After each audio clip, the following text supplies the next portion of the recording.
El tema que vamos a hablar hoy es de registros internacionales, de registros Modula, no sé por qué modula. Fíjate si podés corregir el sonido.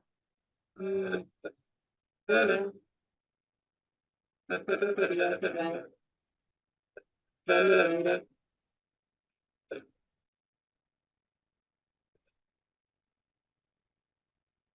¿Ahí lo escuchás mejor? Ahí mejoró. Bueno, vamos de nuevo, no sé. Apagado muy fuerte, ¿no? Bueno, como les decía, ¿no es cierto? Los registros internacionales es lo que nosotros hacemos para buscar la posición exacta de la oclusión en los tres planos del espacio.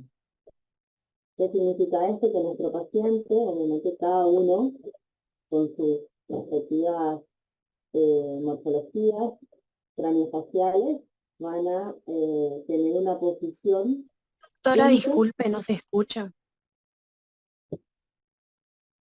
Clau, Sí, yo escucho perfecto. Cuando ingresan, chicos, va a tardar hay un pequeño delay hasta que ustedes empiezan a escuchar, pero la doctora ya está hace rato en la sala y por eso se escucha. No bien ingresan, van a tener un retardo. bien. La chica ahí me preguntó, no sé cómo se llama, ¿me escucha Vos ahora? iniciá nomás, Laura, porque ellos van entrando y enseguida no se le habilita el audio, porque la videoconferencia tarda en habilitar el audio. Pero ese Ah, es un ok. problema del ingreso de cada alumno, digamos. Bueno, bueno, Pero bueno, se te bueno, está escuchando bien. bueno, gracias Claudia.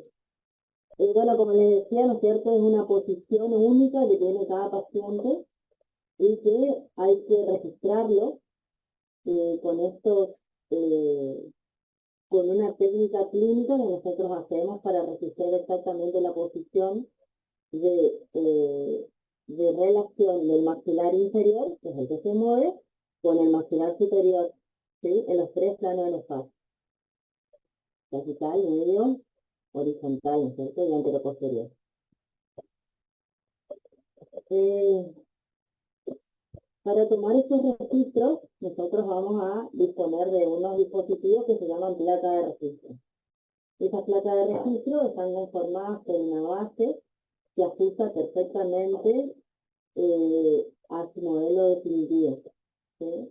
Recuerden que nosotros habíamos hecho en pasos anteriores el remarginado, el recorte muscular, y después hicimos la protección de borde y el encajonado para obtener, ¿no es cierto?, un modelo definitivo que tiene la característica de tener en ese modelo, registrar en ese modelo la posición exacta de los movimientos de los músculos en cada paciente. Entonces, hasta ese lugar van a ir nuestras placas de registro, ¿sí? Van a ir hasta el límite funcional de la prótesis que nosotros ya lo registramos en pasos anteriores. Esas placas de registro, ¿sí?, consta de dos partes, una, una base, ¿sí?, que está perfectamente adaptada al modelo, y un rodete oclusal. Este rodete oclusal va a ser lo que va a simular las piezas dentarias, ¿sí? Porque en este momento nosotros tenemos un desdentado total, nuestros pacientes son desdentados totales, y ese plano, rodete oclusal va a reemplazar las piezas dentarias. Entonces tienen que tener unas características similares a cómo están ubicadas las piezas dentarias en un arcado. Por eso, en el sector anterior vamos a encontrar que este rodete, ¿sí?, va a tener un ancho de 3,5 a 5 milímetros. Entonces va a ser en la parte anterior, que va a estar que va a corresponder en la parte de los incisivos, va a ser bastante ancho. En la zona de los molares, en el sector posterior, ¿sí?, ya va a tener un ancho, ¿sí?, de 1 centímetro, ¿sí?, que va a corresponder a las caras oclusales de las piezas dentales. Además, conjunto de rodete y placa va a tener una altura Doctora, disculpe, sí, el audio no se le entiende bien el audio es malo. No sé si está hablando del micrófono a distancia, puede ser por eso. Tiene muy lejos el micrófono. y la verdad, pues, voy a intentar mejorar esto, chicos. Esperen un minuto. Me voy a subir el... ¿Me Yo la escuchan escucho mejor? bárbaro, chicos, ¿eh?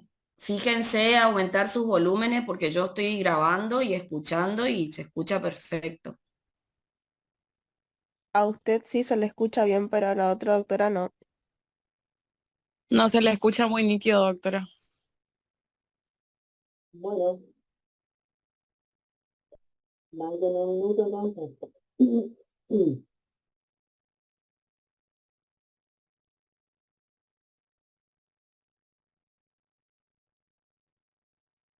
Eh, voy a tratar de ingresar con un teléfono.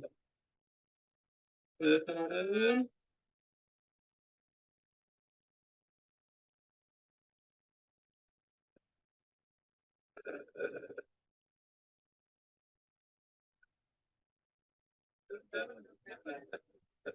A ver,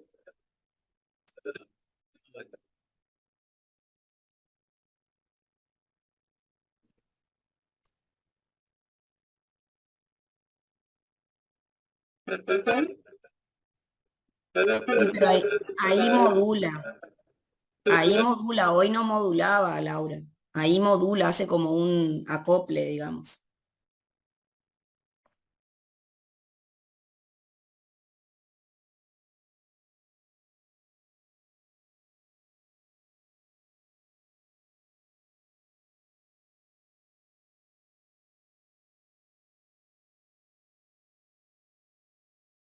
Hola, Ahí se escucha perfecto. bueno, estoy saliendo por el teléfono, por Perfecto, eso hablo por el teléfono y silencié la computadora. perfecto, ahí se ¿Me, escucha me clarito. escuchan mejor? Sí, ahora sí, totalmente. Bueno, dale, vamos entonces. Como les decía, estas placas de registro tienen unas dimensiones, ¿sí? Que en el sector anterior va a tener un ancho de 3 a 5 milímetros, una altura de 20 milímetros, pero esa altura va a estar tomada, ¿sí? Como muestra la fotito ahí, desde al fondo del surco, es decir, donde sería el límite funcional de la prótesis hasta la parte oclusal del rodete. Y una inclinación de 65 a 70 grados, que se corresponde, ¿sí? Con la inclinación que tendrían las piezas dentarias en ese sector. Y el sector posterior tendría un ancho, ¿sí? De 1 centímetro, ¿sí? Una altura, ¿sí? De 8 milímetros. Esta altura es diferente, se la toma, ¿sí? Desde la unión del rodete con el bus plate, ¿sí? Fíjense, alcanzan a ver el lugar donde dice 8 milímetros. Esta es la altura que tenemos que tomar, ¿sí? Desde la unión del rodete con el bus plate. Y va a terminar en un bisel, ¿sí? A 45 grados, a 1 centímetro antes de 1 centímetro antes de que termine la base de la prótesis. Bien.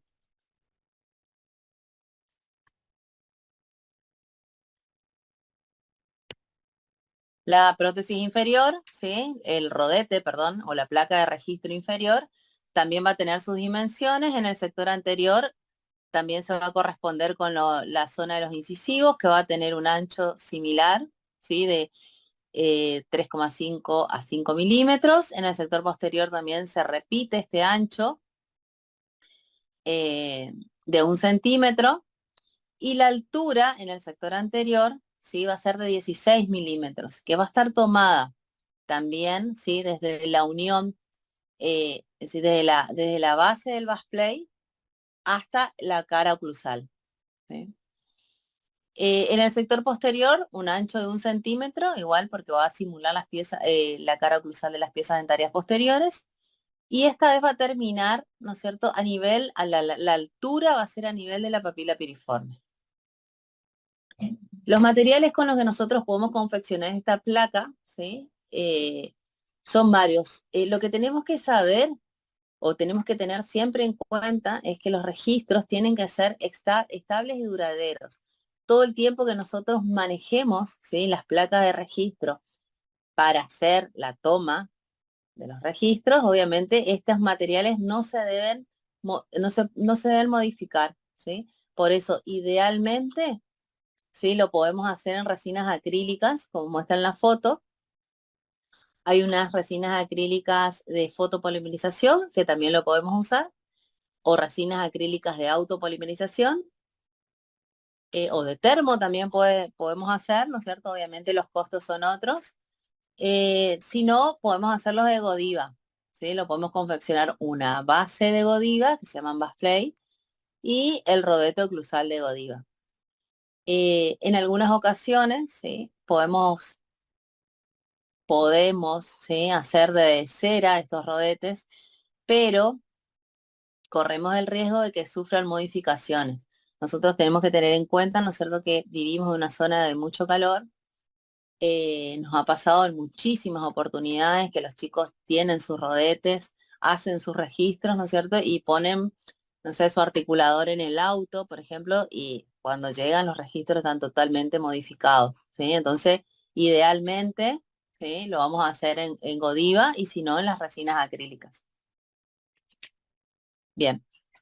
Otra cuestión a tener en cuenta, ¿no es cierto?, es la estabilización de la placa base.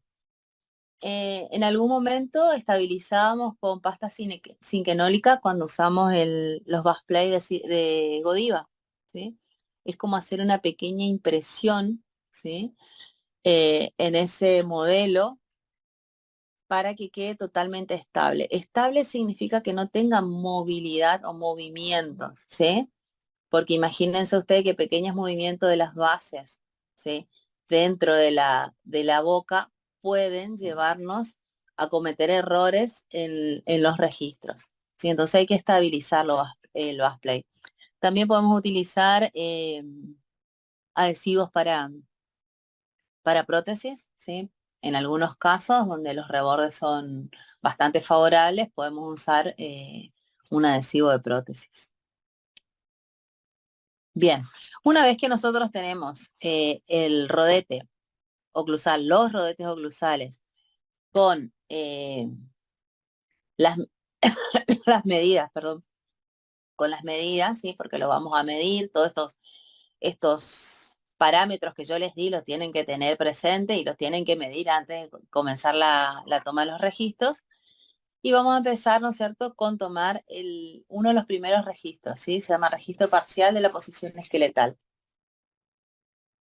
Fíjense esto que dice, el desdentado total removible ofrece muy poca información para su rehabilitación, ¿sí? Nosotros nos valemos, ¿sí?, de los tejidos blandos que tenemos, ¿sí?, y como desde las reabsorciones o del hueso, ¿sí? En algunos casos podemos tener gran ayuda de ese hueso alveolar, en otros no. Por tal motivo debemos agudizar nuestra observación e implementar un protocolo técnico, ¿sí? ¿Qué registro vamos a tomar? En principio los registros se van a dividir en dos, los registros funcionales, ¿sí?, que tienen que ver obviamente con todo la funcionalidad de la prótesis, y los registros estéticos. Los funcionales tenemos los céntricos y los excéntricos. Esto se refiere a la posición mandibular en la que estamos nosotros tomando el registro, ¿sí? Los céntricos vamos a tomar en una posición de oclusión céntrica. Entonces, en esa posición de oclusión céntrica vamos a tomar el plano oclusal, la dimensión vertical y la relación céntrica. Y en los excéntricos, llámense lateralidades o protrusión, vamos a tomar los registros que se llaman, ¿sí?, que lo podemos ver como en el nombre fenómeno de Luce y fenómeno de Christensen. Y además, ¿sí?, estas placas de registro, aparte, ¿no es cierto?, de darnos la posición del maxilar inferior con respecto al superior en los tres planos del espacio, como yo les había dicho hoy, también nos va a permitir tomar registros estéticos. que son la línea media, la línea de la sonrisa y la línea de los caninos. Bien. El primer registro es un registro de oclusión céntrica llamado plano de oclusión. ¿Sí? El plano de oclusión es el que pasa por el punto interincisivo y cúspide del segundo molar. ¿Sí? En desdentado total de dientes anatómicos. ¿Sí? Entonces, ¿qué significa esto? Cuando nosotros tenemos piezas dentarias o cuando vamos a hacer un articulado, ahora cuando la doctora le explique un poquito de esto, nosotros podemos tomar la decisión ya en este momento de si vamos a usar dientes anatómicos, que son dientes que presentan cúspides, y dientes no anatómicos, ¿sí? Que son dientes que no presentan cúspide, que se dan o que se los indica en algunas cuestiones clínicas particulares. En este caso, nosotros vamos a explicar los registros con los dientes anatómicos, es decir, aquellos que presentan cúspide, independiente de la altura cúspide, ¿sí? Entonces el plano de oclusión, vamos a tener en cuenta dos planos o dos parámetros esqueletales. Uno es el plano de Camper y el otro es la línea bipupilar. ¿Sí? ¿Qué vamos a usar? ¿Cuál es el elemento que nos va a ayudar? Es esto que se llama plano de Fox. Muchos de ustedes ya habrán hecho este procedimiento, ¿sí? Esa horquilla o ese arco que tiene la parte interna del plano de Fox se coloca, ¿sí? Se apoya sobre toda la superficie del rodete oclusal y las aletas externas, ¿sí? Nos van a dar la posición o va a traspasar esa ubicación de ese plano del rodete de adentro, la parte externa de la cara. Entonces nos vamos a poder comparar nosotros con los dos planos antropométricos que habíamos hablado recién. ¿Sí? En el sector lateral vamos a usar el plano de Camper, ¿sí? Que todos conocemos, que ya habíamos visto, que es desde el trago hasta la base de la nariz. En la foto de arriba no se ve porque la línea blanca, esa que parece que corta la foto, en realidad es una regla, ¿sí? Es una regla que nosotros necesitamos para poder apoyarla en esos dos puntos, ¿sí? Y poder de esa manera comparar, ¿no es cierto?, con la aleta externa del plano de Fox, ¿sí? El plano de oclusión en el sector posterior, derecho e izquierdo, se toman de los dos lados, ¿sí? Si existe algún tipo de, cuando no hay paralelismo entre estas dos líneas, ¿sí? Nosotros tenemos que empezar a cortar o a recortar o a gastar, ¿sí? Según sea convergente o divergente, ese plano de Fox, ese plano oclusión. Si ese plano oclusal se abre hacia atrás, ¿sí? Es divergente hacia atrás, lo que nos está indicando que en el sector posterior debemos eliminar, ¿sí? Material. ¿Sí? Tenemos que desgastar las zonas posteriores hasta que esos planos queden paralelos. En el caso que sea un poco convergente, ¿sí? Lo que vamos a hacer, vamos a agregar material. ¿Se va entendiendo más o menos? Si por ahí no tenemos una línea, podemos trazar, ¿no es cierto?, con un lápiz demográfico esa intersección de lo que es el trago al ala de la nariz y hacer otra vez la comparación de los planos. Una vez que nosotros logramos el paralelismo, ¿sí? Lo vamos al sector anterior. Generalmente la diapositiva está al revés, pero generalmente solemos buscar primero el plano del sector anterior, es decir, de la línea bipupilar, y después nos vamos hacia la zona posterior. También utilizamos la regla.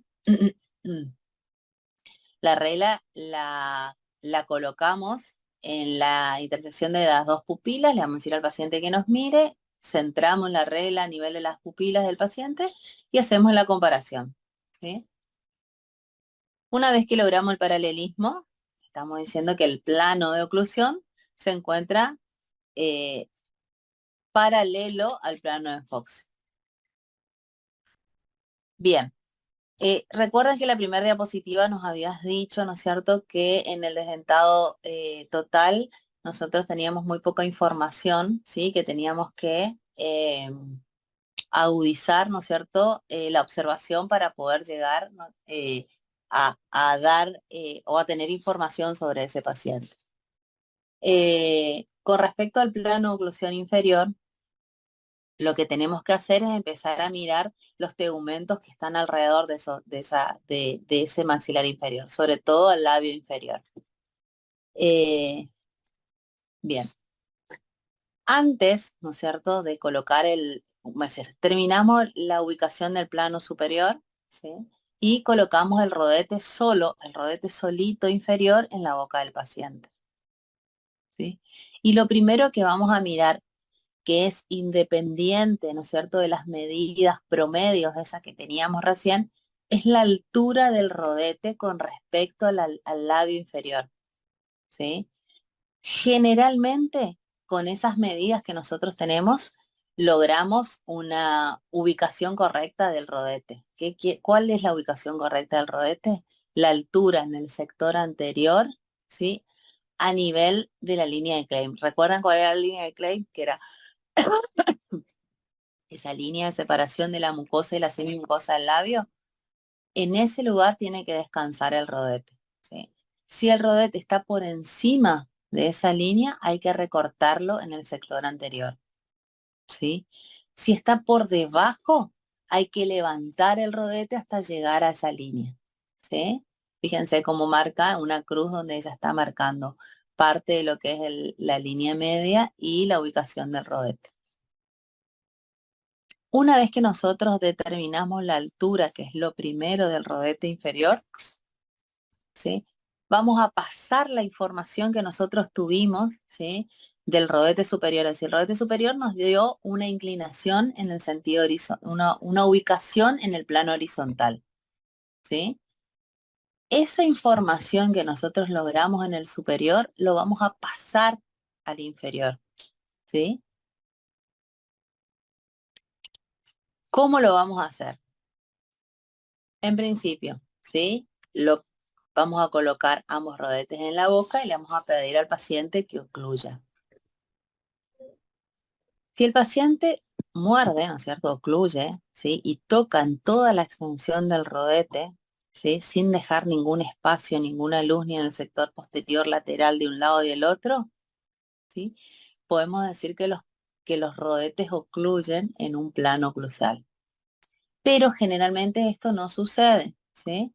Hay veces que nosotros hacemos morder, ¿sí?, el rodete superior con el inferior, y al morder, ¿sí?, al morder los rodetes, se genera un espacio un espacio en el sector anterior, ¿sí? ¿Qué significa? Que el rodete, como muestra en la figura de arriba, el rodete toca, ¿sí?, primero en el sector posterior y nos deja sin ocluir la parte anterior, ¿sí? Eso es una de las cosas que nos puede pasar. Entonces, le decimos al paciente cierre y resulta que choca en el sector posterior y adelante queda abierto. En ese momento lo que tenemos que hacer es desgastar el rodete inferior en el sector posterior hasta que ambos rodetes ocluyan, ¿sí? Tener en cuenta para esto, nunca tocar el sector anterior del rodete inferior, nunca. Porque recuerden que en el paso anterior nosotros le habíamos dado la altura del rodete, ¿sí?, con respecto al labio. Ahí muestra en la figurita, ¿sí?, que hay una línea ahí que marca el rodete y el labio, en la primera figura. Entonces nunca tenemos que tocar el sector anterior. Vamos a desgastar el rodete oclusal inferior en el sector posterior. ¿Qué otra cosa puede suceder? ¿Sí? Puede suceder que el paciente muerda, ¿sí?, y cuando yo le digo muerda, señor, ¡talac!, queda abierto hacia atrás o queda un espacio en el sector posterior. En ese caso, lo que tenemos que hacer es agregar material del rodete inferior hasta, ¿sí?, que ocluyan en toda la totalidad de la superficie del rodete, los dos rodetes, el superior y el inferior. ¿Sí? ¿Se entiende? Es decir, nunca vamos a tocar el rodete inferior en el sector anterior. Nunca vamos a desgastar, ¿sí?, El rodete superior no lo vamos a tocar porque este rodete superior nosotros ya le habíamos dado una orientación que sacamos de 2 planos antropométricos, ¿se acuerdan? Entonces nosotros ubicamos el plano oclusal en el rodete superior y después los pasamos esa información al inferior. Entonces el que se modifica es el inferior, ya sea agregando material o quitando material según cómo muerdan los rodetes. Bien. ¿Cómo chequeamos, no es cierto? Con papel articular y vemos que ocluya en toda la superficie.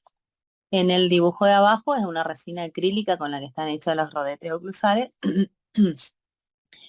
y logramos, ¿no es cierto?, que ambos rodetes toquen en toda su extensión, agregando material en el sector posterior.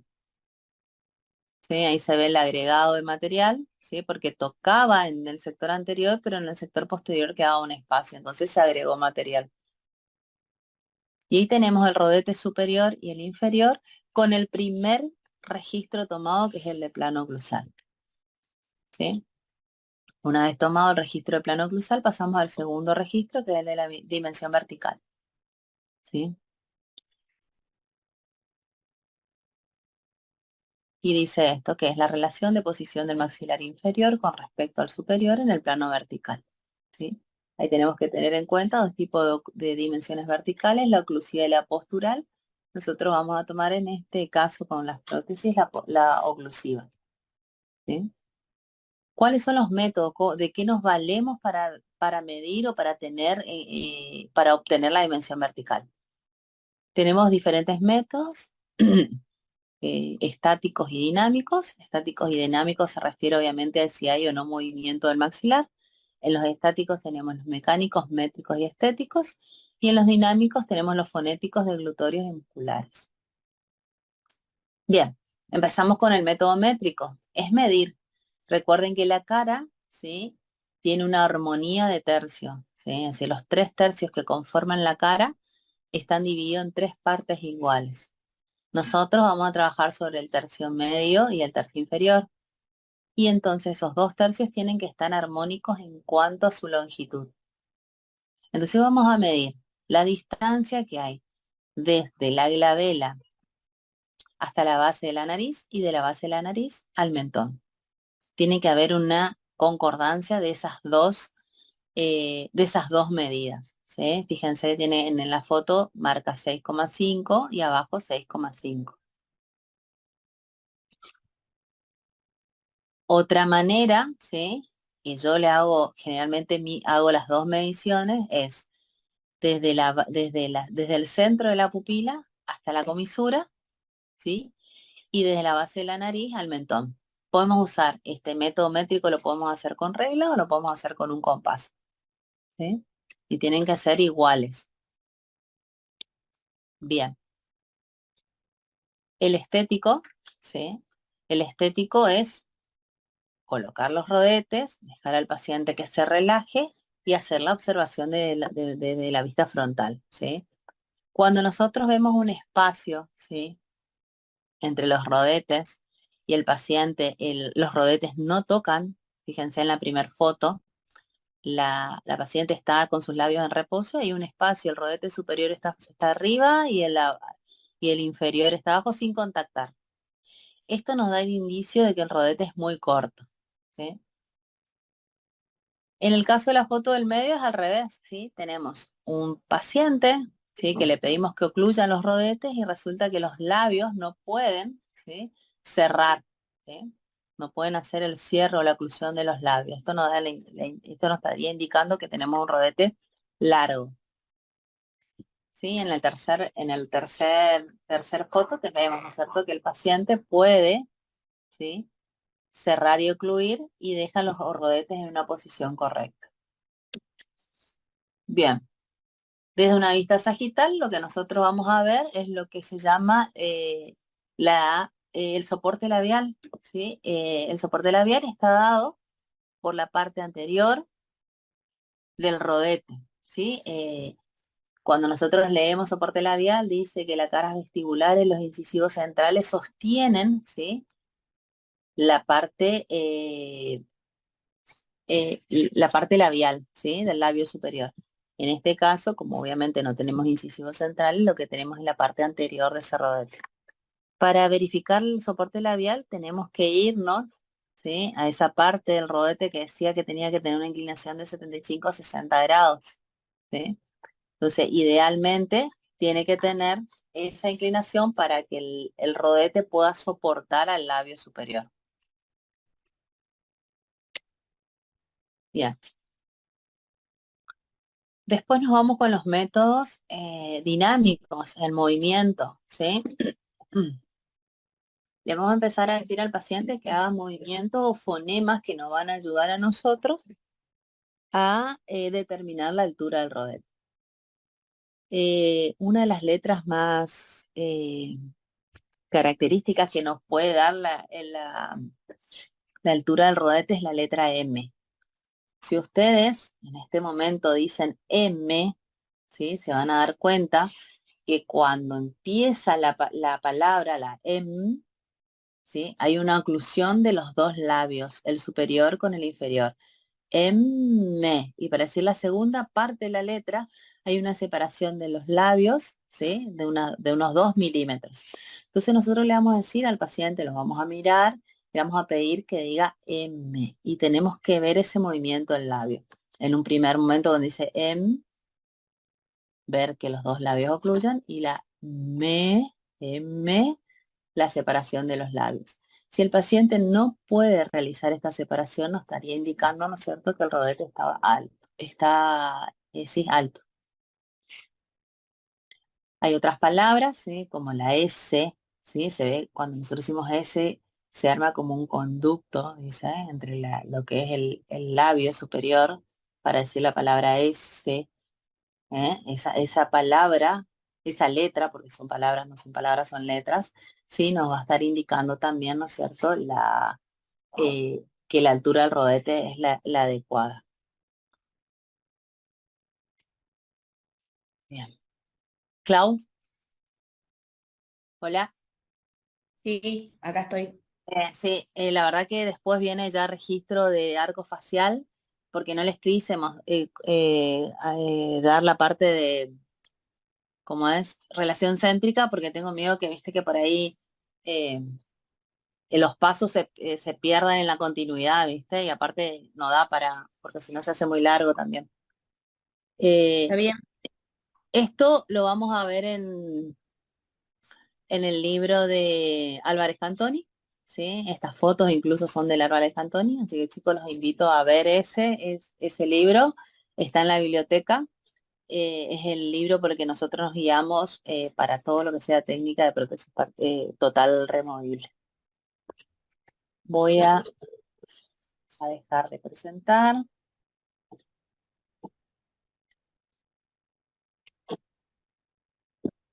Bien. Bueno, gracias, Laura. Ahora vamos a ver la parte de procedimiento ontogenético.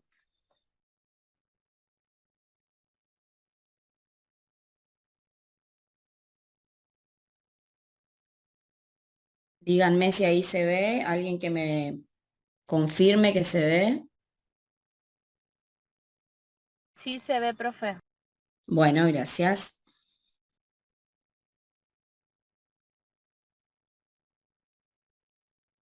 Vamos a poner a ver a grabar. Ya está grabando, perfecto. Un minutito. Mm. Recording stopped.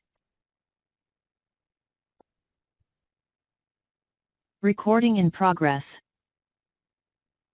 Bueno, ahora vamos a desarrollar el principio dentogenético. Este es un tema bastante netamente teórico que va a servir para que nosotros podamos seleccionar las piezas dentarias que vamos a obviamente colocar en la prótesis del paciente, tanto en prótesis total como en prótesis parcial.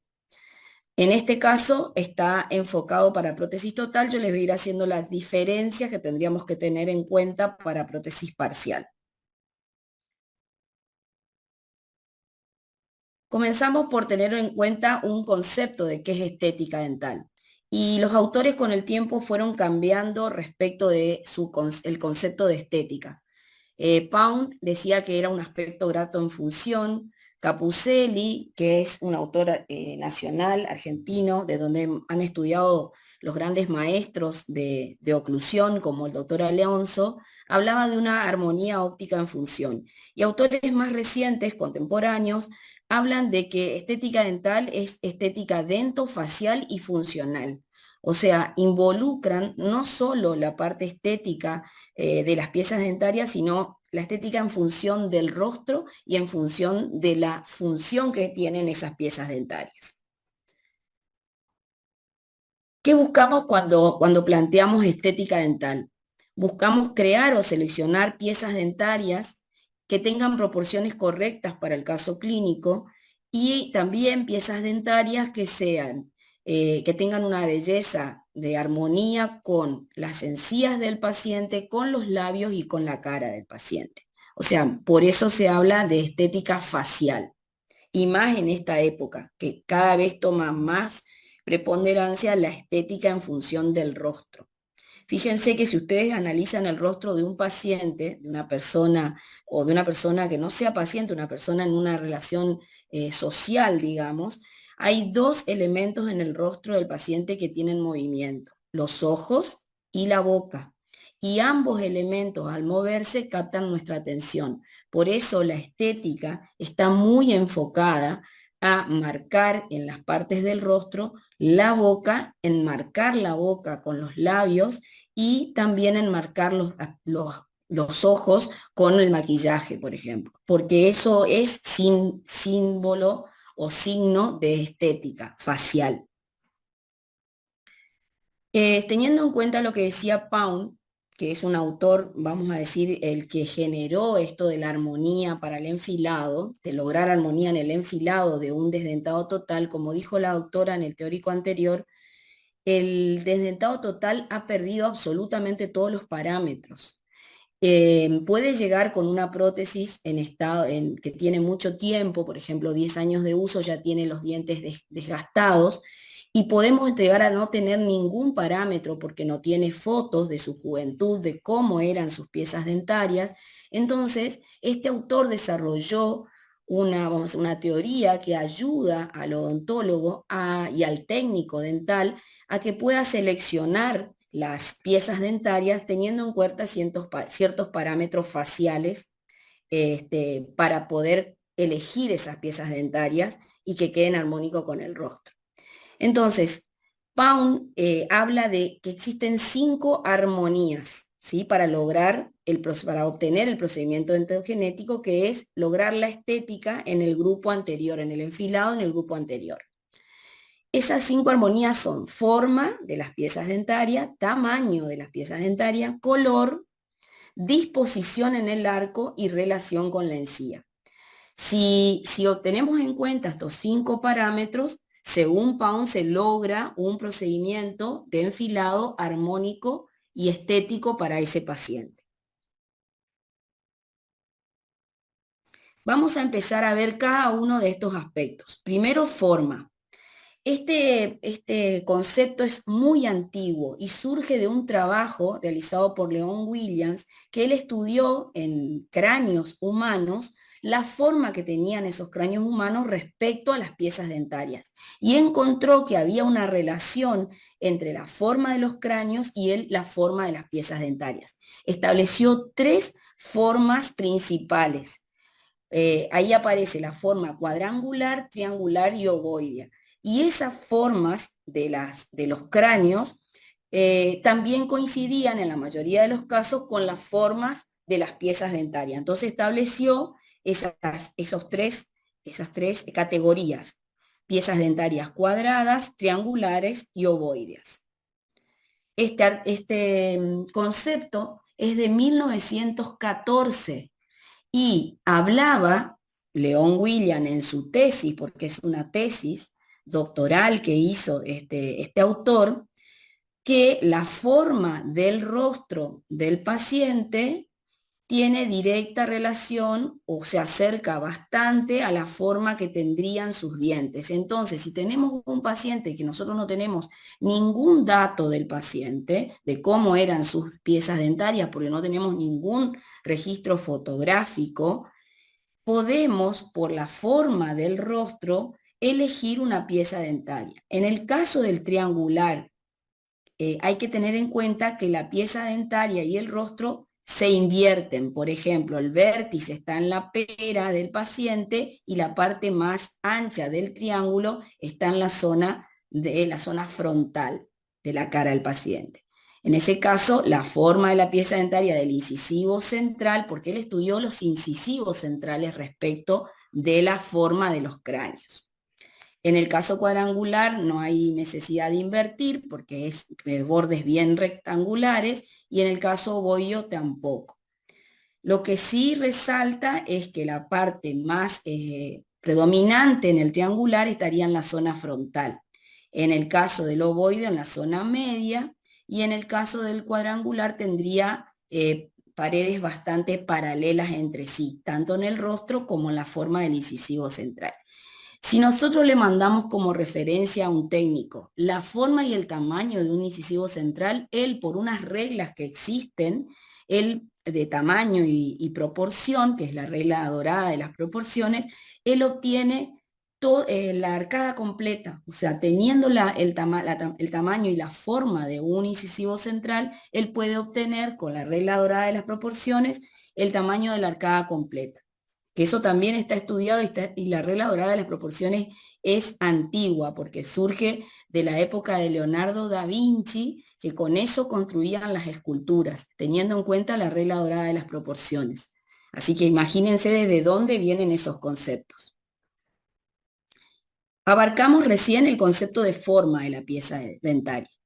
Vamos a tener en cuenta que este concepto se complementa por otros autores que, aparte de analizar el tamaño de la cara o la forma de la cara, analizaron la forma de los arcos dentarios y también encontraron relación. Entonces, cuando el arco dentario es oval, es conveniente elegir dientes ovales. Si el arco dentario tiene forma triangular, indicaría que ese paciente tendría que llevar dientes triangulares.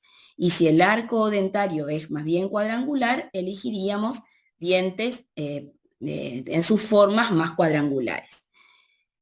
Después tenemos que analizar también para ese paciente, de acuerdo a la altura de ese paciente y al sexo y a la edad de ese paciente, si es conveniente mantenernos estrictamente en esa forma. Podemos llegar a tener un cambio de elección cuando analizamos a la persona, no solo desde la forma de la cara, sino que agregamos el rostro total, la personalidad de ese paciente, la altura, la edad de ese paciente, porque, por ejemplo, en pacientes masculinos, que son personas más bien altas y robustas, sería más estético colocar piezas dentarias más cuadrangulares, y tal vez en pacientes femeninos más pequeños, más delicados, sería más estético colocar piezas dentarias de tipo ovoideas. Ahora ustedes me dicen, pero ¿y si tiene piezas dentarias el paciente, que sería el caso del desdentado parcial? Y en ese caso tenemos un dato de dónde sacar la forma y el tamaño. Con solo mirar las piezas dentarias remanentes de ese caso clínico, uno tiene un dato de forma y de tamaño y de color. En el caso del desdentado total no existen esos datos, por eso hay que aplicar toda esta teoría. ¿Se va entendiendo por ahí? Alguien que me haga una señal si se entiende con un ok de manito, si no repito, o si no hablan sus micrófonos.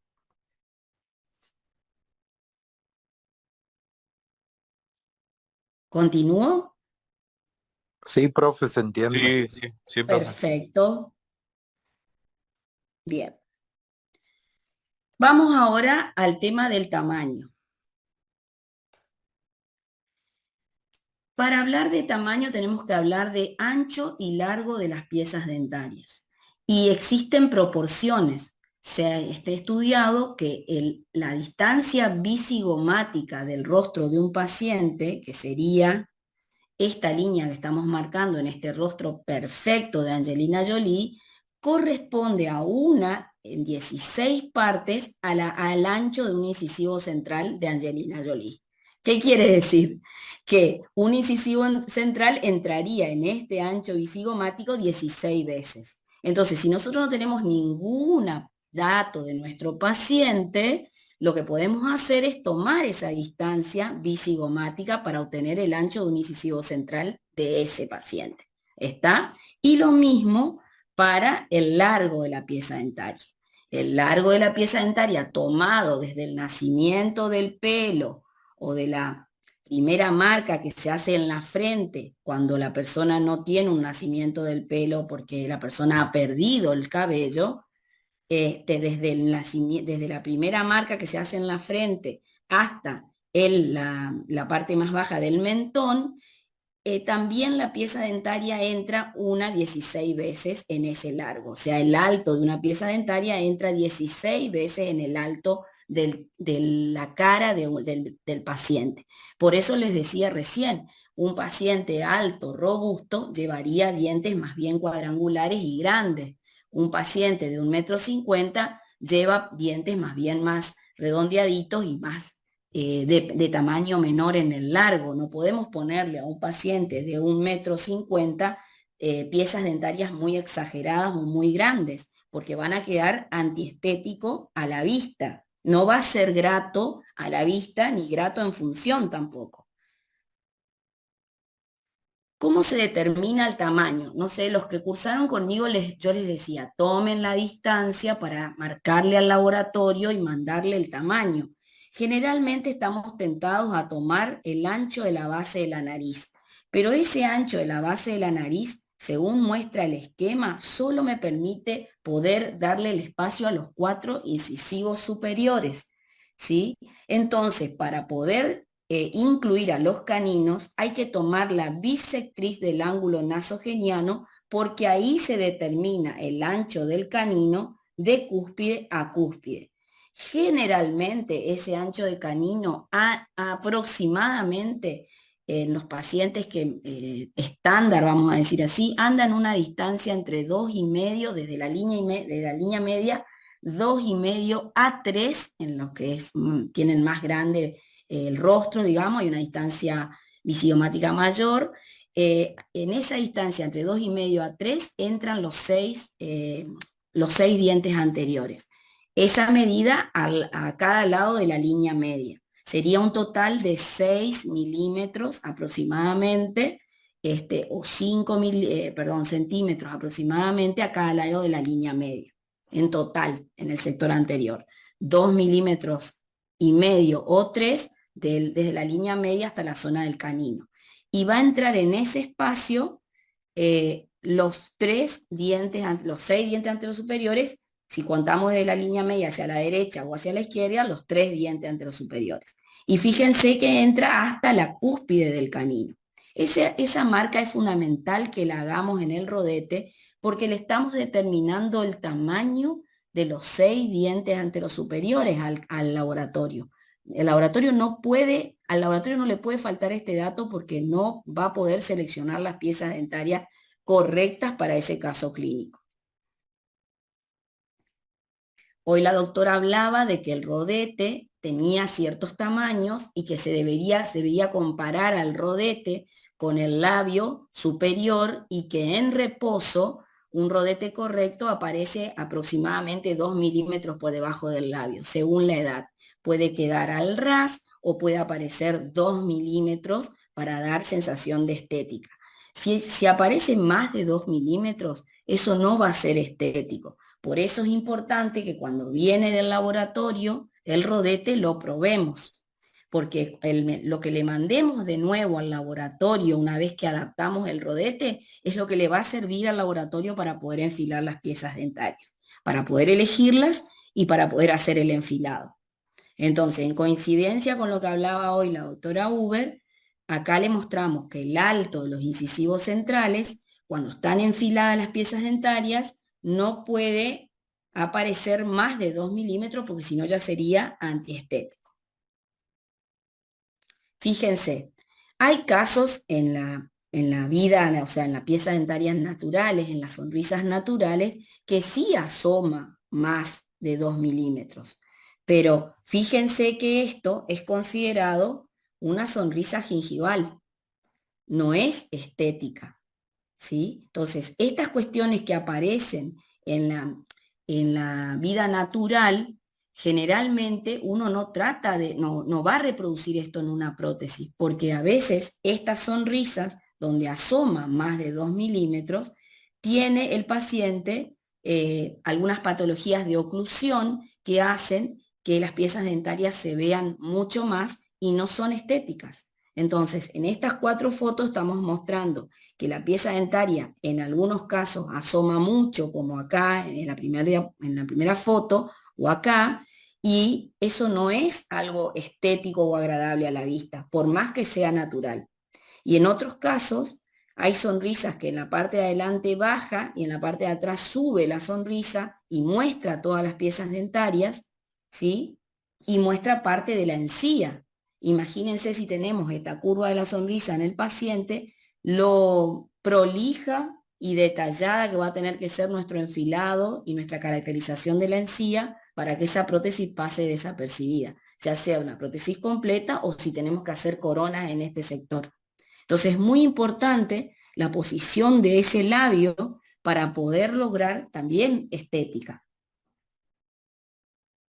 Estas son las líneas de referencia que yo le hablaba recién que debemos mandar al laboratorio.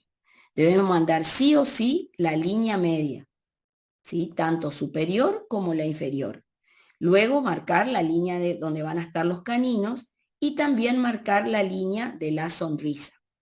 Si nosotros marcamos esas 3 líneas, el laboratorio tiene muchísima información, porque con esa información no solo va a seleccionar las 6 piezas anteriores, sino que por la relación de la regla dorada de proporciones va a elegir todas las piezas dentarias, porque vienen unas tablas en la selección de las piezas dentarias artificiales que van relacionando por número y código las piezas anteriores con las piezas posteriores superiores y así con las piezas inferiores, anteriores y posteriores. Entonces, el laboratorio puede lograr armar una dentición completa con los datos que nosotros le mandamos de la línea media, la línea de los caninos y la línea de la sonrisa. La línea de la sonrisa nos va a determinar la altura máxima que va a tener el incisivo central superior y una forma estética de esconder la parte de la encía rosa de la prótesis es tomar esa línea de la sonrisa y subir esa línea de la sonrisa del paciente, marcarla en el rodete 1 o 2 milímetros arriba. Si nosotros hacemos eso, logramos esconder la parte de la encía del paciente. Entonces, vamos a hacer un ejemplo numérico. Si desde el borde del rodete el labio levanta, por ejemplo, 1 centímetro o 0.9 o 0.8 milímetros, expone el rodete en esa altura, yo lo voy a marcar hasta 1 centímetro de alto, de manera que cuando el labio esté en posición normal, no, vamos a decir, y se sonría, está en posición de reposo y luego sonríe, aún en sonrisa plena, no se alcance a ver el borde rosa de la prótesis, de la parte de la encía de la prótesis, y solo se vea la parte de las piezas dentarias. Eso hace que la sonrisa en un desdentado total sea más estética. Vamos ahora a la parte de color. Cuando llegaba este momento le decíamos a los alumnos en la clínica que tomaran color con luz natural, que usaran una regleta de color y que referenciaran el código seleccionado de color y el nombre de la regleta en el enfilado, en el zócalo del modelo que ya está montado. Entonces, hay guías de color para seleccionar piezas dentarias artificiales y hay guía de color para seleccionar la encía artificial también. Lo importante es marcarle al laboratorio qué color y qué guía utilizamos en la selección de ese color. Tomarlo con luz natural y específicamente lo mejor es tomarlo en el horario del mediodía y no tomarlo en el horario del amanecer y de la tarde, del atardecer, porque ese cambio de color que hay en la luz natural nos va a alterar la percepción del color que tenemos. Tampoco es conveniente tomar el color con la luz del consultorio, porque esa luz del foco del equipo dental altera la percepción que tenemos del color de la pieza dentaria. Si hay piezas dentarias presentes en boca, con solo comparar la regla de color con las piezas dentarias presentes en boca, podemos seleccionar el color. Pero si no hay ninguna pieza dentaria en boca, lo que podemos hacer es utilizar el color de la prótesis que trae el paciente o comparar la regla de color, la regleta de color con la tez del paciente, o sea, con la piel del paciente. Tenemos algunas también referencias teóricas para seleccionar el color. Generalmente la edad en el paciente nos determina que el color no sea blanco como por ejemplo, una edad en un paciente joven, las piezas dentarias son más blancas porque las piezas dentarias tienen más espesor de esmalte.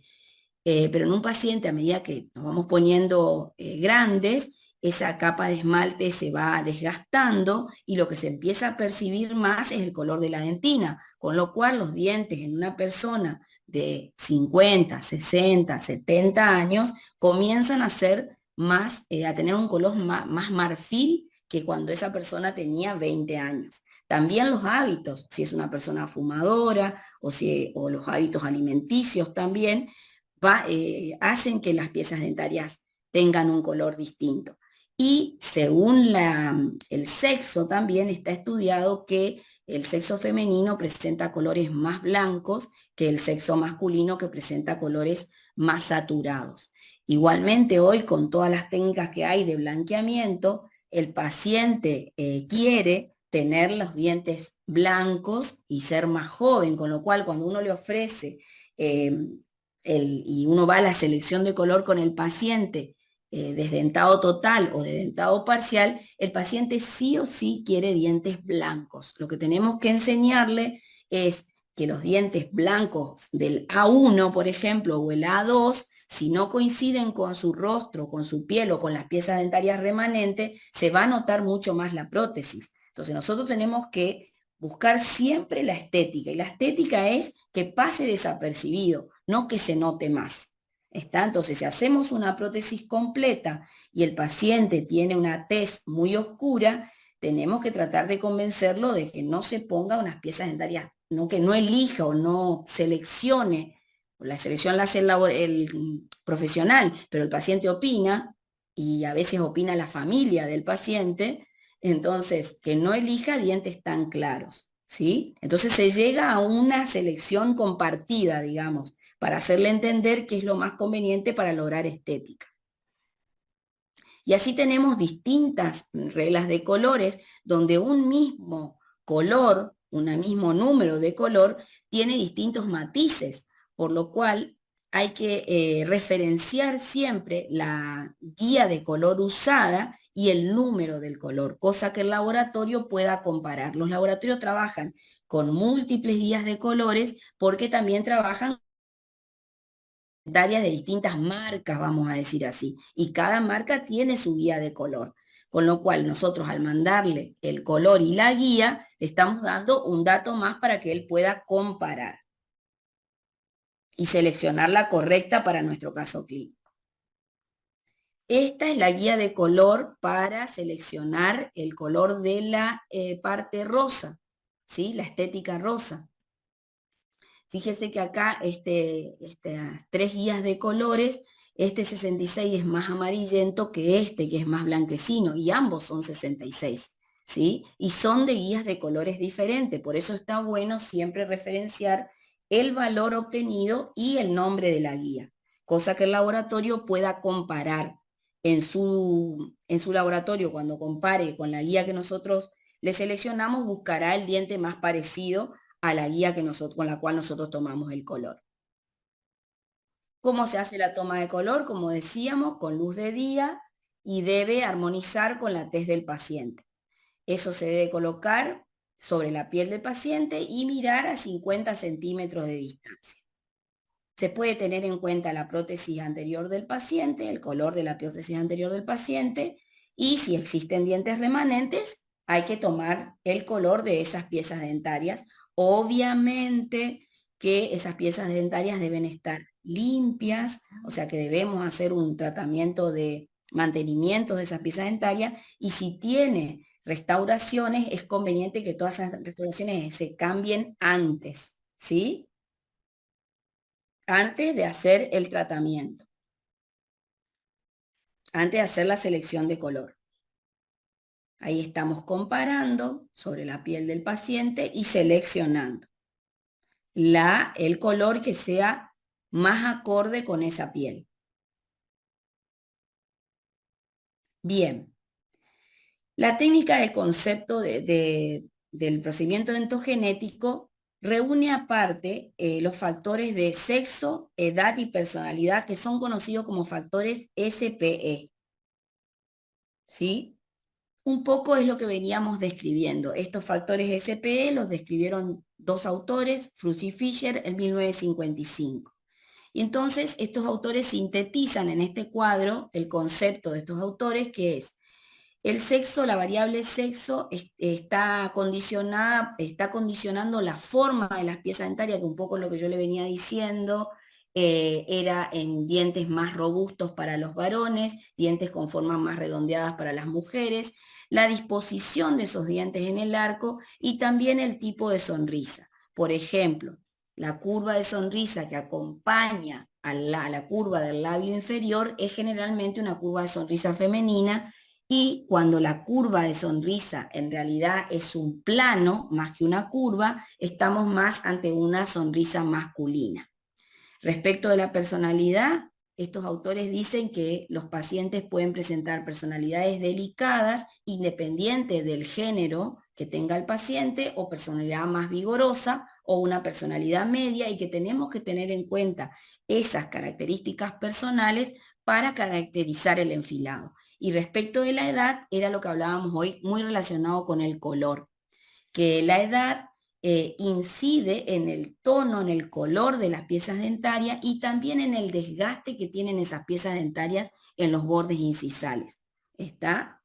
Por ejemplo, cuando uno hace una corona de cerámica en un anciano, generalmente no le hace bordes translúcidos, pero si uno tiene que hacer una corona de cerámica en un joven, generalmente le hace bordes translúcidos. Si tiene que hacer una prótesis completa en un paciente que recibió un traumatismo y perdió las piezas dentarias o por una enfermedad y el paciente es joven, generalmente va a elegir piezas dentarias con una caracterización mayor en su borde incisal, para darle ese aspecto luminoso y de juventud. Pero en un anciano va a elegir colores más opacos, digamos, más hacia el tono del marfil, y los bordes incisales, como le decía, más bien desgastados y sin bordes translúcidos. Entonces, eso es lo que estudiaron estos autores respecto del factor SPE, que es sexo, personalidad y edad. Este concepto también fue, vamos a decir, complementado por otro autor que se llama Lombardi, que habla de esto de que el incisivo central, respecto de su forma en el borde incisal, también nos da idea de la edad del paciente. Era esto lo que les decía, un paciente joven tiene bordes translúcidos y un borde que puede aparecer inclusive la flor de lis. Y en algunos casos, cuando estamos reponiendo una pieza dentaria por corona, o estamos reponiendo parte de las piezas dentarias presentes a través de una prótesis removible, debemos imitar esa naturaleza. Y si un paciente de edad media ya no tiene esos bordes translúcidos, ni tampoco con marcas de la flor de lis, y en un anciano menos todavía, hay bordes más desgastados. Entonces, el borde incisal de la pieza dentaria, ya sea una o sea toda una arcada, nos da una idea de la edad de ese paciente. Respecto de la ubicación, en un enfilado de una prótesis completa, uno puede dar señales del género de ese paciente con la forma en que enfila las piezas dentarias. El incisivo lateral superior, escondido por detrás del incisivo central, es un enfilado netamente femenino, ¿sí? Y cuando masculino, y cuando ese incisivo lateral muestra su lado mesial, ahora les voy a mostrar una foto, es netamente femenino.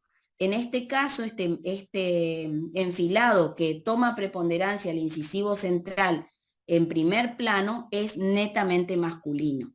Entonces uno puede caracterizar el enfilado dándole una pequeña inclinación a los 6 dientes anterosuperiores. Si queremos aumentar la personalidad de ese enfilado, teniendo una personalidad más varonil, le vamos a dar mayor protagonismo al canino superior, haciéndolo prominente en ese enfilado. Eso le da, y con una cúspide bien marcada en su borde incisal, ese enfilado bien marcado y bien prominente le da masculinidad al enfilado de una completa o de una prótesis parcial, o si estuviéramos haciendo coronas, porque estas reglas de la estética se aplican en cualquier tipo de rehabilitación, no solamente en la completa. Así tenemos la disposición de las piezas dentarias según sexo. En un paciente femenino el incisivo central es casi simétrico y el incisivo lateral muestra su lado mesial casi por delante del central, y el canino tiene contornos suaves y pocos prominentes. Pero en un enfilado masculino podemos colocar en forma asimétrica los incisivos centrales, pero siempre prominente, los laterales escondidos un poquito por detrás de los centrales y el canino con mayor prominencia. De esa manera caracterizamos el enfilado. Y ahí tenemos las fotos que muestran un lateral casi superpuesto al incisivo central. Este es un enfilado netamente femenino. Y un lateral escondido hacia atrás con prominencia del canino y del incisivo central, son enfilados más masculinos. Como hablábamos del factor edad, ¿cómo se le da edad a un enfilado? ¿Cómo podemos caracterizarlo? Desgastando los bordes incisales y las caras oclusales, haciendo algún aumento de color, o sea, eligiendo un tono mayor, por ejemplo, en el canino, un cambio de color, haciendo una retracción de la encía de la encía artificial, o sea, de la parte del encerado, la parte rosa. Son todas caracterizaciones leves que hay que hacerle al enfilado para que parezca más real. Fíjense que, como les decía hoy, los dientes jóvenes muestran bordes traslúcidos, y esto tenemos que tenerlo en cuenta, ya sea para hacer, como les decía hoy, una rehabilitación, por ejemplo, a mano alzada, adhesiva, o una rehabilitación con coronas, o el agregado de piezas dentarias artificiales. En pacientes jóvenes nos vamos a enfrentar a estos desafíos, que es que la pieza dentaria tiene bordes azulados y bordes inclusive manteniendo la flor de lis. ¿Sí? Fíjense que también en la caracterización de la encía tenemos que podemos llegar a dar efecto de edad. ¿Sí? Entonces, cuanto más marcado sea el borde incisal, más joven es ese paciente. Y si vamos desgastando esos bordes incisales, o le hacemos un desgaste o alineamos los dientes parejitos, estamos dando notoriedad del aumento de la edad. Esto es para que entendamos que los dientes no pueden estar enfilados como teclas de piano, tienen que tener alguna caracterización para darle mayor armonía al enfilado y que sea más agradable a la vista. Acá tenemos las características que tiene que tener un adulto. En un adulto no reina la armonía, hay colores más fuertes, se va tirando hacia el marfil por el desgaste de la superficie del espesor del esmalte. hay pérdida de translucidez, ¿sí? Pueden aparecer diastemas. No siempre tenemos la encía con el puntillado característico en una dentición joven. En un adulto aparece un escaso puntillado de la encía. Las papilas no siempre son papilas más bien redondeadas, no están puntiagudas como en el caso de una dentición joven. Son todas características que podemos imitar en un enfilado. Hablábamos de la curva de la sonrisa, la curva femenina, en el enfilado femenino, la curva de las piezas dentarias acompaña la curva del labio inferior. En el enfilado masculino no tiene curva y más bien es recta, ese enfilado es recto respecto al labio inferior. Y acá aparece otro dato importante que tenemos que tener en cuenta, y algunos conceptos los estuvo nombrando ya la doctora, ya estamos en la última parte. Presten atención a los principios generales del procedimiento dentogenético. Son 5 principios: soporte labial, línea media, asimetría y corredor bucal y línea gingival. Rápidamente les voy a explicar cada uno. El soporte labial, hoy la doctora nombró que era el soporte labial, y es la posición dentaria que le da soporte adecuado al labio superior, confiriéndole una posición natural y placentera. Fíjense en el esquema, acuérdense que cuando nos llega el rodete del laboratorio y lo probamos en boca, por lo menos yo les explicaba en la clínica a los que están cursando conmigo, que ese rodete nos empieza a dar idea de cómo va a ser ese enfilado, cómo debería ser ese enfilado. Entonces, cuando el rodete es muy prominente, el labio superior queda separado y no cae naturalmente. Nosotros tenemos que adaptar ese rodete desgastándolo para que el labio adopte una posición estética. Y tenemos que mirarlo de frente y de perfil, porque ese rodete va a estar dándonos la idea de cómo va a estar ubicada la pieza dentaria artificial en esa prótesis.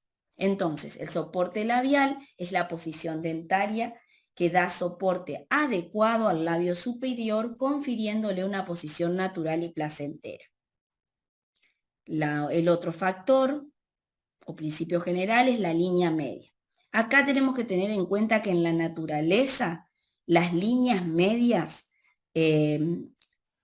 interdentales, o sea, la línea media facial del paciente con la línea media interdental coincide solo en el 70% de los casos. ¿Qué quiere decir eso? Que vamos a encontrar, cuando el paciente tiene sus piezas dentarias, que no siempre coincide la línea media con la línea facial. Pero como nosotros estamos enfilando, estamos preparando el rodete y vamos a mandar a pedirle al laboratorio que enfile piezas dentarias, se los vamos a hacer lo más coincidente posible. Entonces, tomamos la línea media facial de ese paciente, la transferimos al rodete y le mandamos esa línea para que el laboratorio pueda enfilar las piezas dentarias teniendo en cuenta ese parámetro. De tal manera que cuando venga el enfilado, nosotros vamos a probar el enfilado y vamos a ver si la línea facial del paciente coincide con la línea interincisiva. Sabemos por teoría que en el 70% de los casos coinciden, con lo cual, y es un factor muy estético, con lo cual vamos a tratar de que eso coincida. Está para lograr estética. Lo que no coincide siempre es la línea interincisiva superior con la línea interincisiva inferior. No coincide en el 75% de los casos. No coincide. Quiere decir que hay más casos donde no hay coincidencia. Bueno, si tenemos que enfilar 2 completas, al laboratorio le pedimos que los haga coincidir. Pero si nosotros tenemos una completa contra una parcial, nos va a pasar esto. No necesariamente va a coincidir. Así que no nos tenemos que preocupar porque en la naturaleza no coincide en el 75% de los casos. Ahora, ustedes me van a decir, sí, pero si se hace ortodoncia así, claro, el paciente para que eso para un paciente que tiene piezas dentarias y quiere verse mejor, cuando va al ortodoncista y se aplica un tratamiento de ortodoncia, el ortodoncista busca que esas dos líneas coincidan, ¿sí? Y trata de acomodar las piezas dentarias para que esas líneas coincidan, porque de por sí son parámetros estéticos la coincidencia de esas líneas. Bien, vamos a la simetría. Esta es otra cosa a tener en cuenta, porque los rostros no son simétricos. Los rostros son asimétricos. Por lo tanto, nuestro enfilado de un lado de la línea media con respecto al otro puede ser asimétrico. Fíjense, acá la primer foto, ¿sí? Parece que es real, pero esta es una foto trucada. Fíjense que acá esta hermosa señorita que sirvió de modelo tiene unos lunarcitos, ¿sí? Y la foto real es la que les estoy mostrando en este momento con el cursor. Esta es una foto de sus dos mitades izquierdas, ¿sí? Y esta es una foto de sus dos mitades derechas. Fíjense que parecen tres personas diferentes. Entonces, si nosotros agarramos una foto nuestra y hacemos esto, de dividirla a la mitad y superponer las dos mitades derechas y las dos mitades izquierdas, vamos a ver que son tres personas diferentes, ¿sí? Porque los rostros son asimétricos, los cuerpos son asimétricos. Y con esa asimetría se logra estética. Hay autores que han estudiado esa simetría y esa asimetría, y estos valores comprueban esto que estamos diciendo. Entonces, los rostros son más bien asimétricos.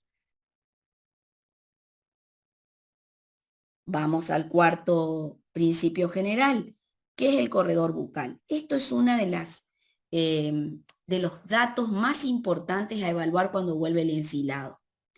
El corredor bucal es un espacio comprendido entre el carrillo y la cara vestibular de los dientes posteriores. Ese espacio comienza en el canino y su forma y el ancho está determinado por el enfilado o la posición de ese canino, ¿sí?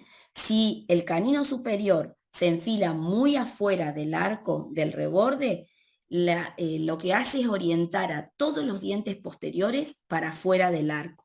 Y eso da una sensación de sonrisa de molar a molar, porque este espacio de corredor bucal se ocupa totalmente con piezas dentarias. Y ustedes lo van a ver en muchísimas personas que son portadoras de prótesis o coronas, que le han ocupado esa zona del corredor bucal y que a ustedes algo le hace ruido, como que los dientes están como en primera fila o saltando de la boca cuando la persona se sonríe. Por el contrario, cuando el canino está metido hacia adentro del arco y todos los dientes posteriores se alinean siguiendo al canino, aparece un corredor bucal muy grande, una zona oscura muy marcada, que también es antiestética. Acá tenemos los dos ejemplos. Cuando el espacio del corredor bucal está ocupado todo por piezas dentarias, la sensación es como que los dientes están hacia afuera, vestibularizados, y realmente están vestibularizados. Acá faltaría corregir la posición del canino un poquito, girando la cara distal hacia atrás y automáticamente los dientes posteriores moverlos más hacia el arco, digamos, más hacia adentro del arco. En este caso, que está muy aumentado el corredor bucal, también da un aspecto antiestético. Por último, un factor muy importante que hoy lo mencionábamos, de cómo lograr asimetría en la parte rosa de la prótesis. Y lo que tenemos que hacer es copiar la naturaleza, porque los bordes gingivales en la naturaleza, y los invito a mirar sus propias piezas dentarias, no son como un festoncito, todos parejos. Tienen distinta altura los rodetes gingivales, ¿sí? Esa encía marginal tiene distinta altura. Y eso tenemos que reproducirlo en la cera que cuando nos devuelven el enfilado y está en cera, hacerle esas pequeñas caracterizaciones, si el laboratorio no lo hizo, al encerado de nuestra prótesis para darle mayor, vamos a decir así, aspecto estético. Porque en la naturaleza este cambio de altura esta diferencia de altura, donde hay coincidencia entre la altura del central y del canino, pero el lateral siempre está por debajo, es un signo de estética. Bien. Hasta ahí es el teórico de procedimiento.